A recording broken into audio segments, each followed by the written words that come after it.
नागपूरच्या नंदनवन पोलीस ठाणे हद्दीतील हसनबाग परिसरात गंभीर घटना घडली। मोठी मस्जिद समोर एका युवकावर चाकूने हल्ला झाल्याची माहिती पोलिसांना मिळाली। ही माहिती मिळताच रात्रपाळी अधिकारी सविता यादव, त्यांचे तपास पथकाचे प्रदीप काईट आणि स्टाफ तात्काळ घटनास्थळी दाखल झाला। घटनास्थळी पोहोचल्यावर जखमी 17 वर्षीय युवक याला स्थानिक नागरिकांनी उपचारासाठी मेडिकल हॉस्पिटलमध्ये दाखल केल्याचे समोर आले। पोलिसांनी तात्काळ हॉस्पिटलमध्ये जाऊन चौकशी केली असता शाहबाज खान या 17 वर्षीय युवकाच्या डाव्या हातावर आणि पाठीवर गंभीर वार करण्यात आल्याचे स्पष्ट झाले। या हल्ल्यामागे किरकोळ वाद कारणीभूत असल्याचे तपासात उघड झाले।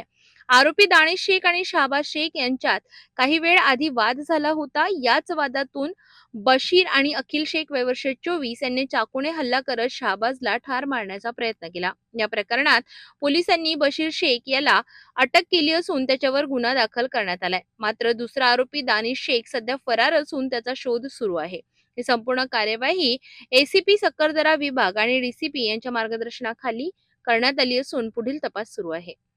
15/3/26 रोजी रात्री 20 ते 21 वाजताच्या सुमारास पोलीस स्टेशन ठाणे येथे माहिती मिळाली की मोठी मस्जिद हसनबाग समोर एका व्यक्तीस चाकूने मारहाण झाली आहे। अशा माहितीवरून रात्रपाळी अधिकारी सविता यादव तसेच तपास पथकचे पोहपणी प्रदीप काईट व त्यांचा स्टाफ असे तात्काळ घटनास्थळी रवाना झाले। त्या ठिकाणी गेले असता जखमी शहबाज खान अनवर खान वय 17 वर्ष याला वस्तीतील लोकांनी उपचार करता मेडिकल हॉस्पिटल येथे घेऊन गेले होते।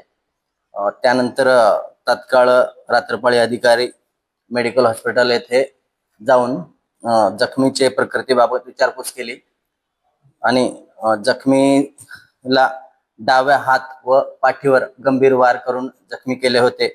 आरोपी आहे त्यामध्ये बशीर अखिल शेख वय 24 वर्ष व त्याचा लहान भाऊ दानिश अखिल शेख वय 20 वर्ष, दोघेही राहणार हसनबाग।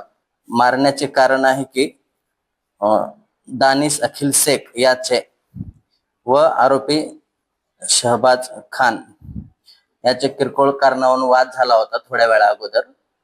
त्याच कारणावरून शहबाज खान याला बशीर शेख याने चाकूने मारहाण करून जीवानिशी ठार मारण्याचा प्रयत्न केलेला होता।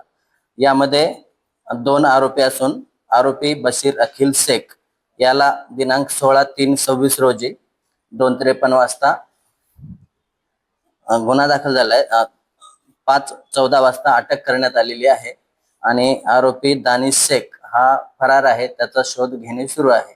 संपूर्ण कारवाई माननीय एसीपी सक्करदरा विभाग तसेच माननीय डीसीपी सर यांचे मार्गदर्शनाखाली सुरू आहे। गुन्ह्याचा तपास सुरू आहे। आरोपी दिनांक 18 पर्यंत पोलीस कस्टडीमध्ये आहे। बशीर शेख याच्यावरती 2 गुन्हे काहीतरी आहेत या अगोदरच्या।